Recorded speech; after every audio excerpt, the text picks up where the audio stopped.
আজি নিৰ্বাচনী আয়োগে গধূলি 5 বজাত সাংবাদিক মেল পাতিছে।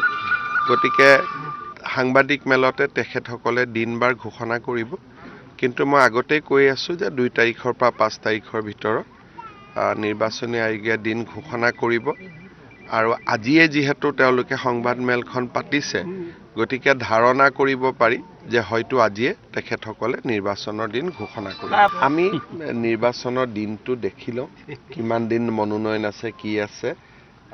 সাধাৰণতে ঘোষণা কৰাৰ আগলৈকে ইমান চিন্তা কৰা নাযায়। আজি দিন-বাৰ চাই চিন্তা কৰোঁ। আজি নিৰ্বাচনী আয়োগে গধূলি 5 বজাত সাংবাদিক মেল পাতিছে। গতিকে সাংবাদিক মেলতে তেখেতসকলে দিন-বাৰ ঘোষণা কৰিব। কিন্তু মই আগতেই কৈ আছোঁ যে 2 তাৰিখৰ পৰা 5 তাৰিখৰ ভিতৰত নিৰ্বাচনী আয়োগে দিন ঘোষণা কৰিব। আৰু আজিয়ে যিহেতু তেওঁলোকে সংবাদ মেলখন পাতিছে, গতিকে ধাৰণা কৰিব পাৰি যে হয়তো আজিয়ে তেখেতসকলে নিৰ্বাচনৰ দিন ঘোষণা কৰিব। আমি নিৰ্বাচনৰ দিনটো দেখি লওঁ, কিমান দিন মনোনয়ন আছে, কি আছে।